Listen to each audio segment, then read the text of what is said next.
Les Antilles sont une partie intégrante de la France. Mais aujourd'hui, en 2024, nos compatriotes sont encore privés de leurs droits fondamentaux. Nous ne pouvons plus détourner le regard. Les Antilles, colonisées dès 1635, ont connu l'une des pages les plus sombres de l'histoire.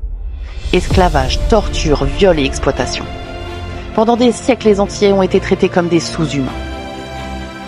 Aujourd'hui encore, leurs descendants continuent de subir l'héritage de cette injustice. En 1848, la fin officielle de l'esclavage. Un espoir pour beaucoup. Mais aujourd'hui encore, l'égalité reste un mirage. Les Békés, descendants des colons, détiennent la majorité des richesses. Tandis que les Antillais continuent de lutter pour leurs droits. En 1946, les Antilles deviennent officiellement des départements français. Pourtant, en 2024, les Guadeloupéens et les Martiniquais sont toujours confrontés à des conditions de vie indignes. En tant que Français, ils ont les mêmes droits que nous. Mais les Antilles sont encore aujourd'hui privées d'eau potable, subissent des coupures d'électricité et affrontent des prix insoutenables. En Guadeloupe, un simple pack d'eau coûte 11 €. 11 €! Imaginez une seconde vivre cette réalité. C'est inadmissible. Lorsque les Antillais se soulèvent pour revendiquer leurs droits, pour demander ce qui leur est dû par la Constitution, ils se retrouvent face au gaz lacrymogène, aux violences et au silence des politiques.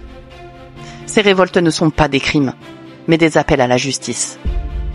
Ils ne réclament aucune faveur. Ce sont leurs droits. Les Antilles sont françaises. Leurs souffrances ne doivent pas être ignorées. Nous ne pourrons jamais réparer les horreurs du passé, mais nous sommes responsables de ce qui se passe aujourd'hui. Ils ne peuvent pas mener ce combat seuls. En tant que citoyens français, nous devons nous unir ici, en métropole et là-bas, pour qu'enfin leurs droits soient respectés. Ce n'est pas un choix, c'est une obligation légale et morale. L'histoire de la France ne s'est pas construite uniquement avec des héros. Nos livres d'histoire doivent enfin dire la vérité. Nous n'avons pas toujours été du bon côté. Il est temps d'apprendre, de célébrer l'abolition de l'esclavage et de reconnaître les torts infligés. Aujourd'hui, nous devons informer nos enfants pour qu'ils ne répètent jamais les erreurs de nos ancêtres. Les Antilles ne doivent plus être traitées comme des territoires de seconde zone. Peu importe l'éloignement géographique, ces citoyens sont français, point final. Nous avons un devoir d'équité. Il est temps que nos politiques agissent. Et il est temps que nous, Français de métropole, nous nous sentions concernés par leur combat. Parce que leur lutte est aussi la nôtre. Agissons pour l'équité et la dignité des Antilles. Ne laissons pas cette injustice perdurer. L'équité pour les Antilles.